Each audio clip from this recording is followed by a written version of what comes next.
നമ്മുടെ നിയമസഭാ speaker N Shamseer ഒരു നല്ല സ്പീക്കറാണെന്ന എൻ്റെ വ്യക്തിപരമായ അഭിപ്രായം. ടെലിവിഷൻ ചാനൽ ചർച്ചകളിൽ പലപ്പോഴും ഞാൻ അദ്ദേഹത്തോടൊപ്പം പാനലിൽ ഇരുന്നിട്ടുണ്ട്, വഴക്ക് കൂടിയിട്ടുണ്ട്. അദ്ദേഹം നിയമസഭയിൽ അംഗമായിരിക്കുമ്പോൾ നന്നായിട്ടറിയാം. ഭേദപ്പെട്ട ഒരു ബഹളക്കാരനായിരുന്നു. അദ്ദേഹത്തെ പറ്റി സ്പീക്കറായപ്പോൾ പറഞ്ഞത് ക്ലാസ്സിലെ ഏറ്റവും ബഹളക്കാരനെ മോണിറ്ററാക്കിയെന്നാണ്. അതൊരു തമാശയായിട്ട് എടുത്താൽ മതി. പക്ഷെ അദ്ദേഹം സ്പീക്കറായപ്പോൾ നമ്മൾ സഭാംഗം എന്ന നിലയിൽ കണ്ട ഷംസീറിനെ അല്ല കണ്ടത്. ഇന്നലെ ബുധനാഴ്ച അദ്ദേഹം നിയമസഭയിൽ നടത്തിയ ഒരു പ്രസ്താവന അല്ലെങ്കിൽ ഉന്നയിച്ചൊരു ചോദ്യം, അത് മുഴുവൻ കേരളം കണ്ടതാണ്. അദ്ദേഹം ചോദിക്കുകയാണ്, ഞാൻ പറഞ്ഞിട്ട് അവർ കേൾക്കുന്നില്ലെങ്കിൽ എനിക്ക് എന്ത് ചെയ്യാൻ പറ്റും? സ്പീക്കറാ പറയുന്നത്. സ്പീക്കർ എന്ന് പറഞ്ഞാൽ സഭയുടെ നാഥനാണ്. സഭയിൽ ബഹളം നടക്കുമ്പോൾ ഭരണപക്ഷം, അദ്ദേഹത്തിന്റെ പാർട്ടിക്കാർ, അവർ സഭയിൽ പ്രതിപക്ഷ നേതാവിനെ സംസാരിക്കാൻ അനുവദിക്കാത്ത രീതിയിൽ ഘോരമായ ശബ്ദങ്ങൾ ഉണ്ടാക്കുമ്പോൾ പരാതിപ്പെട്ട പ്രതിപക്ഷ നേതാവ് വി ഡി സതീശനോട് നമ്മുടെ സ്പീക്കർ ചോദിക്കുകയാണ്, ഞാൻ പറഞ്ഞിട്ട് അവർ കേൾക്കുന്നില്ലെങ്കിൽ എനിക്ക് എന്ത് ചെയ്യാൻ സാധിക്കും? ഒറ്റ വാചകത്തിൽ പറഞ്ഞാൽ, ജനാധിപത്യം പുലരുന്ന ഒരു രാജ്യത്തെ നിയമനിർമ്മാണ സഭയുടെ വേദിയിൽ നിന്ന്, ഡയസിൽ നിന്ന് ഒരിക്കലും കേൾക്കാൻ പാടില്ലാത്ത ഒന്നാണ് ഇന്നലെ കേരളം ശ്രവിച്ചത്. സ്പീക്കർക്ക് 2-3 പ്രധാനപ്പെട്ട ഉത്തരവാദിത്തങ്ങളാണ് ഉള്ളത്. അത് നമ്മുടെ ഭരണഘടനയിലും ഓരോ നിയമനിർമ്മാണ സഭകളുടെയും ചട്ടങ്ങളിലും വളരെ കൃത്യമായിട്ട് പറഞ്ഞിട്ടുണ്ട്. ഒന്ന്, സഭ നടത്തിക്കൊണ്ടു പോവുക എന്നുള്ളതാണ്. കുഴപ്പം കൂടാതെ സഭ കൊണ്ടുപോകണം, അതിന് നേതൃത്വം നൽകണം. രണ്ടാമത്, സർക്കാരിന്റെ ബിസിനസ്സുകൾ നടത്തി കൊടുക്കണം. സഭയിൽ പലപ്പോഴും ബഹളങ്ങളും സംഘർഷങ്ങളും ഒക്കെ ഉണ്ടാവും. ചിലപ്പോൾ സഭ മുന്നോട്ട് കൊണ്ടുപോകാൻ പറ്റാത്ത തരത്തിൽ പ്രശ്നങ്ങൾ ഉണ്ടായേക്കാം. പക്ഷേ അന്നത്തേക്ക് തീരുമാനിച്ചിരിക്കുന്ന കാര്യപരിപാടിയിലെ സർക്കാരിന്റെ ബിസിനസ്സുകൾ ചിലപ്പോൾ ഒരു ബില്ല് അവതരിപ്പിച്ച് പാസ്സാക്കുന്നതാവാം, അല്ലെങ്കിൽ എന്തെങ്കിലും ധനകാര്യ ബിസിനസ് ആവാം, അല്ലെങ്കിൽ ഒരു പ്രമേയമാവാം. അത് അന്ന് തന്നെ നിർവഹിക്കേണ്ടതാവും. അത് നടത്തി കൊടുക്കുക. എനിക്ക് ഏറെക്കാലം നമ്മുടെ നിയമസഭയും പാർലമെന്റിന്റെ 2 സഭകളും റിപ്പോർട്ട് ചെയ്യാനുള്ള ഒരു അവസരം ലഭിച്ചിട്ടുണ്ട്. ചില സന്ദർഭങ്ങളിൽ 1-2 മിനിറ്റ് കൊണ്ട് ഒരു ബില്ല് പാസ്സാക്കിയെടുക്കാറുണ്ട്. ചിലപ്പോൾ മണിക്കൂറുകൾ എടുക്കുന്ന ഒരു പ്രക്രിയ. 2ാം വായനയുടെ അവസാനം ഭേദഗതികൾ ഓരോന്നോരോന്നായി അവതരിപ്പിച്ച് അത് വോട്ടിനിട്ടോ അല്ലാതെയോ പാസ്സാക്കുകയോ സ്വീകരിക്കുകയോ അല്ലെങ്കിൽ നിരാകരിക്കുകയോ ചെയ്ത് സമയമെടുത്ത് ചെയ്യേണ്ട പ്രക്രിയ പലപ്പോഴും സെക്കൻഡുകൾ കൊണ്ട് അല്ലെങ്കിൽ മിനിറ്റുകൾ കൊണ്ട് ഈ ബഹളത്തിനിടയിൽ സ്പീക്കർ നടത്തി കൊടുക്കാറുണ്ട്. അതുപോലെ ധനകാര്യ ബിസിനസ്, ചിലപ്പോൾ ഒരു ധനാഭ്യർത്ഥന, അത് ഒരു ദിവസം മുഴുവൻ ചർച്ച ചെയ്യേണ്ടതായിരിക്കും, പക്ഷെ 1 മിനിറ്റ് കൊണ്ട് പാസ്സാക്കാറുണ്ട്. അങ്ങനെ സർക്കാരിന്റെ ബിസിനസ് നടത്തി കൊടുക്കുക, അത് സ്പീക്കറുടെ ഉത്തരവാദിത്വമാണ്. മൂന്നാമത്, പ്രതിപക്ഷത്തിന്റെ അവകാശങ്ങൾ സംരക്ഷിക്കുക. പ്രതിപക്ഷം എന്ന് പറയുന്നത് സഭയിൽ എപ്പോഴും ന്യൂനപക്ഷമായിരിക്കും. അവർ ദുർബലരായിരിക്കും താരതമ്യേന. കാരണം ഭരണപക്ഷത്തായിരിക്കും കൂടുതൽ ആളുകളുള്ളത്. അവർക്ക് കൂടുതൽ സംസാരിക്കാൻ അവസരം കിട്ടും.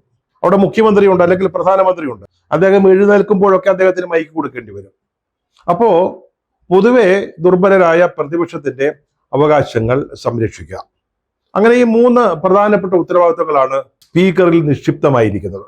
സഭയുടെ നാഥൻ, അങ്ങനെയാണ് അദ്ദേഹത്തെ പറ്റി പറയുക. ബുധനാഴ്ച എന്താണ് നിയമസഭയിൽ നടന്നത്? ഒരു അടിയന്തര പ്രമേയം വരുന്നു. അത് വളരെ സ്വാഭാവികമാണ്. ഒട്ടെല്ലാ ദിവസങ്ങളിലും അടിയന്തര പ്രമേയത്തിന് നോട്ടീസ് ഉണ്ടാവും.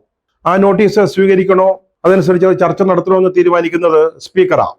സഭാ നേതാവ് മുഖ്യമന്ത്രിയുടെ അഭിപ്രായം കൂടെ കേട്ടിട്ട്. കൂത്താട്ടുകുളം നഗരസഭയിൽ ഒരു അവിശ്വാസ പ്രമേയ ചർച്ച ഷെഡ്യൂൾ ചെയ്തിരുന്നു. അതേക്കുറിച്ചായിരുന്നു അടിയന്തര പ്രമേയം. UDF ആണ് അവിശ്വാസ പ്രമേയത്തിന് നോട്ടീസ് കൊടുത്തിരുന്നത്. അപ്പോ ഈ യോഗത്തിൽ സംബന്ധിക്കാൻ വന്ന കലാരാജു എന്ന് പറയുന്ന CPM കൗൺസിലറെ CPM-കാർ തന്നെ തട്ടിക്കൊണ്ടുപോയി. അവര് കാല് മാറിയേക്കും എന്നൊരു തോന്നലുണ്ടായിരുന്നു. മുനിസിപ്പാലിറ്റി ചെയർപേഴ്സൺ, വൈസ് ചെയർമാൻ, CPM-ന്റെ ഏരിയ കമ്മിറ്റി സെക്രട്ടറി, ഇവരൊക്കെ കൂടെ ചേർന്നാണ് അവരെ വലിച്ചു കാറിലിടറ എന്ന് ആക്രോശിച്ചുകൊണ്ട് വണ്ടിയിൽ ബലം പ്രയോഗിച്ച് വലിച്ചു കയറ്റി കൊണ്ടുപോയത്. ആ കൂട്ടത്തിൽ അവരുടെ വസ്ത്രം വലിച്ചു കീറി. അതായത് വസ്ത്രാക്ഷേപം നടത്തി. ആധുനിക ദുശാസനന്മാരായിട്ട് CPM നേതാക്കൾ അവിടെ മാറി. എന്നിട്ട് അവരെ ഏതോ CPM ഓഫീസിൽ കൊണ്ടുവന്ന് തടങ്കലിൽ വെച്ചു. നിയമസഭ ചേരുന്ന സമയമായതുകൊണ്ട് സ്വാഭാവികമായിട്ടും ഇത് സഭയിൽ ചർച്ചയാവുമല്ലോ. പ്രതിപക്ഷം അടിയന്തര പ്രമേയത്തിന് നോട്ടീസ് നൽകുന്നു. അതിന്മേൽ ചർച്ച നടക്കുന്നു. ചർച്ച എന്ന് പറഞ്ഞാൽ ഗവൺമെന്റിന് പറയാനുള്ളത് പറയുന്നു, പ്രതിപക്ഷത്തിന് പറയാനുള്ളത് പറയുന്നു. വാസ്തവത്തിൽ അത് ഈ പ്രമേയത്തിന്മേൽ ഒരു ചർച്ചയല്ല, ആ പ്രമേയ നോട്ടീസ് സ്വീകരിക്കണമോ എന്നത് സംബന്ധിച്ച ഒരു ചർച്ചയാണ്. അതിനുശേഷം സാധാരണ സംഭവിക്കുന്നത് സ്പീക്കർ ഈ നോട്ടീസിന് അനുമതി നൽകില്ല, പ്രതിപക്ഷം വാക്കൗട്ട് നടത്തിപ്പോവും, പിന്നീട് തിരിച്ചു വരും. ഇതൊക്കെ എന്നും നിയമസഭയിൽ നടക്കുന്ന കാര്യങ്ങളാണ്. ഇന്നലെയും അതൊക്കെ തന്നെയാണ് നടന്നുകൊണ്ടിരുന്നത്.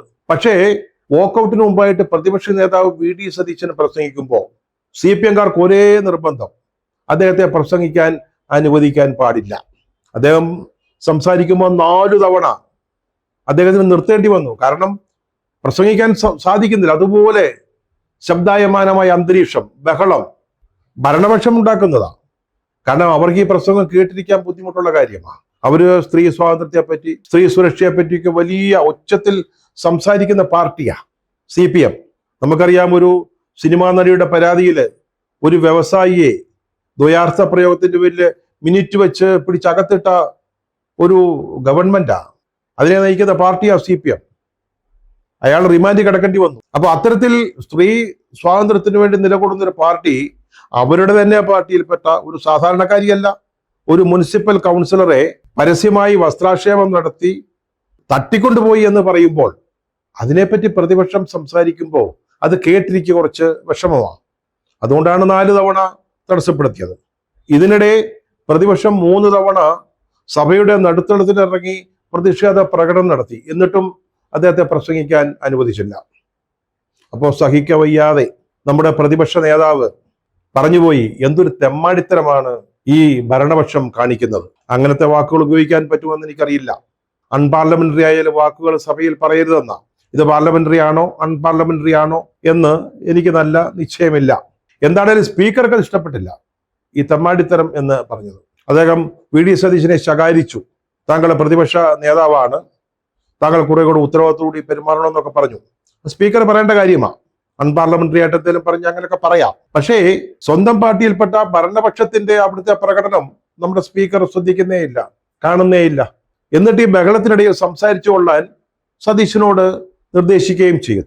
അപ്പോൾ VD സതീശൻ സ്പീക്കർ ഇതിനൊക്കെ കൂട്ടു നിൽക്കുകയാണോ എന്ന് ചോദിച്ചു. അതും സ്പീക്കർക്ക് ഇഷ്ടപ്പെട്ടില്ല. പിന്നീട് സംസാരിച്ച മുഖ്യമന്ത്രിയും അത് തന്നെ പറഞ്ഞു, അങ്ങനെ പറയാൻ പാടില്ലായിരുന്നു. പക്ഷേ ഭരണപക്ഷത്തിന്റെ അവിടുത്തെ പ്രവൃത്തിയെപ്പറ്റി ആർക്കും വലിയ അഭിപ്രായ വ്യത്യാസമുള്ളതായിട്ട് തോന്നിയില്ല. ഈ ബഹളത്തിനിടയ്ക്കാണ് നമ്മുടെ മുഖ്യമന്ത്രി ശ്രീ പിണറായി വിജയനിൽ നിന്ന് ഏറ്റവും സവിശേഷമായ ഒരു അഭിപ്രായ പ്രകടനം, നിർദ്ദേശം ഉയർന്നു വന്നത്. തദ്ദേശ ഭരണ സ്ഥാപനങ്ങളിൽ നിന്ന് ഇതുപോലെ കൂറുമാറുന്നവർ രാജിവെക്കണം. വളരെ സുചിന്തിതമായ ഒരു അഭിപ്രായമാണ് അദ്ദേഹം പറഞ്ഞത്. നമ്മുടെ പഞ്ചായത്തുകളിൽ, മുനിസിപ്പാലിറ്റികളിൽ എത്ര പേര് കാലുമാറിയിരിക്കുന്നു? അവരാരെങ്കിലും രാജിവെച്ചിട്ടുണ്ടോ? UDF-ൽ നിന്ന് കൂറുമാറി വന്നവരെ LDF സ്വീകരിച്ചിട്ടില്ലേ? അവരുടെ പിന്തുണയോടെ മുനിസിപ്പാലിറ്റികളിലും പഞ്ചായത്തുകളിലും ഭരണം പിടിച്ചിട്ടില്ലേ? സംസ്ഥാനത്തെ 21 തദ്ദേശ ഭരണ സ്ഥാപനങ്ങളിൽ UDF-ൽ നിന്ന് കൂറുമാറി വന്നവരുടെ പിന്തുണ ഉപയോഗിച്ച് LDF ഭരണം പിടിച്ചിട്ടില്ലേ? അതിന് നേതൃത്വം കൊടുത്ത പാർട്ടിയുടെ മുഖ്യമന്ത്രി ലവലേശം നാണമില്ലാതെ പറയുക. ഞാൻ ആ വാക്ക് ഉപയോഗിക്കുക, ഞാൻ മുഖ്യമന്ത്രിയെ കുറിച്ച് അത്തരം വാക്കുകൾ ഉപയോഗിക്കുന്നതല്ല. പക്ഷെ ഈ ഒരു സന്ദർഭത്തിൽ ഇത് ലജ്ജയില്ലായ്മ തന്നെയാണ്. 21 തദ്ദേശ ഭരണ സ്ഥാപനങ്ങളുടെ ഉദാഹരണം നമ്മുടെ മുമ്പിലുള്ളപ്പോഴാണ് മുഖ്യമന്ത്രി ചോദിക്കുന്നത്. അതായത് ഒരു മുനിസിപ്പാലിറ്റിയിൽ അവിശ്വാസ പ്രമേയ ചർച്ച നടക്കുമ്പോൾ കൂറുമാറിയ ഒരു CPM കൗൺസിലറെ തട്ടിക്കൊണ്ടുപോയതിനെ ന്യായീകരിച്ചുകൊണ്ട് സംസാരിക്കുമ്പോൾ മുഖ്യമന്ത്രി ചോദിക്കുകയാണ്, അല്ലെങ്കിൽ പറയുകയാണ്, തദ്ദേശ ഭരണ സ്ഥാപനങ്ങളിൽ നിന്ന് കൂറുമാറുന്നവർ രാജിവെക്കണം. എന്തൊരവസ്ഥയാണ്! എങ്ങനെയാണ് ഒരു മുഖ്യമന്ത്രി അപ്പോൾ ഒരാളിന് ഇങ്ങനെ പറയാൻ സാധിക്കുക? ഇതിനിടയ്ക്ക് നമ്മുടെ മന്ത്രി വീണ ജോർജ് എഴുന്നേറ്റ് VD സതീശനെ എന്തോ പാഠം പഠിപ്പിക്കാൻ ശ്രമിക്കുന്നതും കാണുന്നുണ്ടായിരുന്നു. 2007 ജനുവരിയിൽ പത്തനംതിട്ട മുനിസിപ്പാലിറ്റിയിൽ ബഹുമാനപ്പെട്ട മന്ത്രിയുടെ അമ്മയ്ക്ക് സംഭവിച്ചത് മന്ത്രി അങ്ങ് മറന്നുപോയി. അന്ന് LDF-ന്റെ മുനിസിപ്പാലിറ്റി ഭരണത്തിനെതിരായിട്ട് ഒരു അവിശ്വാസ പ്രമേയം വന്നപ്പോ ശ്രീമതി വീണ ജോർജിന്റെ മാതാവ് അന്ന് UDF-നൊപ്പം നിന്നു. അന്ന് CPM-കാര് ഒരു ജില്ലാ സെക്രട്ടേറിയറ്റ് അംഗം ഉൾപ്പെടെയുള്ള ആളുകൾ മന്ത്രിയുടെ അമ്മയോട് എങ്ങനെയാണ് പെരുമാറിയത് എന്ന് മന്ത്രി മറന്നുപോയി. ഞാനതിന്റെ വിശദാംശങ്ങളിലേക്ക് കടക്കുന്നില്ല. അതൊക്കെ അവിടെ നിൽക്കട്ടെ. നമ്മുടെ വിഷയം അതല്ലല്ലോ. സ്പീക്കറുടെ നിസ്സഹായാവസ്ഥയാണല്ലോ. സ്പീക്കർ ചോദിക്കുകയാണ്, ഞാൻ പറയുന്നത് അവർ കേൾക്കുന്നില്ലെങ്കിൽ എനിക്ക് എന്ത് ചെയ്യാൻ സാധിക്കും? സ്പീക്കർ സർ, അങ്ങിങ്ങനെ ദുർബലനാവരുത്. അവിടെ ഇരിക്കുമ്പോൾ അങ്ങേക്ക് പാർട്ടിയില്ല, മുഴുവൻ സഭയുടെയും നാഥനാണ്. ഇങ്ങനെ ദുർബലമായ നിസ്സഹായമായ സ്വരത്തിൽ അങ്ങ് സംസാരിക്കാൻ പാടില്ല. സഭയിലൊരു പ്രശ്നം ഉണ്ടാകുമ്പോൾ അതിനെ നിയന്ത്രിക്കാൻ ധാരാളം വഴികളുണ്ട്. സഭ വേണമെങ്കിൽ തൽക്കാലത്തേക്ക് നിർത്തിവെക്കാം, അംഗങ്ങൾ ശാന്തമായിട്ട് വീണ്ടും തുടരാം, അല്ലെങ്കിൽ ആ സഭ അന്നത്തേക്ക് തന്നെ വേണ്ടെന്ന് വയ്ക്കാം. അങ്ങനെ പല വഴികളുണ്ട്. പക്ഷെ ഇത് വെറൊരു കൈകഴുകലായി പോയി. അങ്ങ് ചോദിക്കുന്നു ഞാൻ എന്താണ് ചെയ്യേണ്ടതെന്ന്. എനിക്ക് ഇവരെ നിയന്ത്രിക്കാൻ കഴിയുന്നില്ലെന്ന്. സ്വന്തം പാർട്ടിയിൽപ്പെട്ടവരെ. അവിടെ സ്വന്തം പാർട്ടിയൊന്നുമില്ല, അത് ശരി. എന്നാൽ പോലും രാഷ്ട്രീയമായി നോക്കുമ്പോൾ ഈ ബഹളം ഉണ്ടാക്കുന്ന അങ്ങയുടെ പാർട്ടിയിൽപ്പെട്ടവരാ. അവരെ നിയന്ത്രിക്കാൻ പാടില്ലെന്ന് അങ്ങ് സമ്മതിക്കുകയാണ്. അങ്ങയുടെ നിസ്സഹായാവസ്ഥ പരസ്യപ്പെടുത്തുകയാണ് അങ്ങ് ചെയ്യുന്നത്. അങ്ങ് ചോദിക്കുകയാണ്, ഞാൻ പറയുന്നവര് കേൾക്കുന്നില്ലെങ്കിൽ എനിക്ക് എന്ത് ചെയ്യാൻ സാധിക്കും? സ്പീക്കർ സാർ വിനയത്തോടുകൂടി സ്പീക്കർ പദവിയുള്ള എല്ലാ ബഹുമാനങ്ങളും നിലനിർത്തിക്കൊണ്ട് പറയട്ടെ, അങ്ങേക്ക് ചെയ്യാൻ പറ്റുന്ന ഒരു കാര്യമുണ്ട്.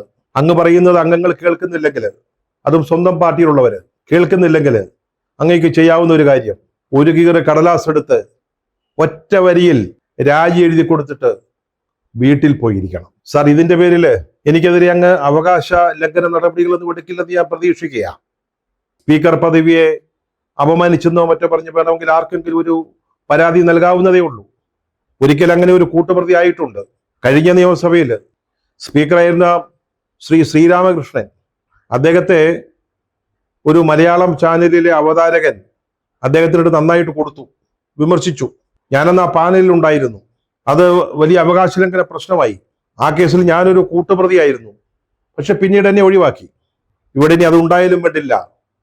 സർ, ഇങ്ങനെ പറയാതെ വയ്യ.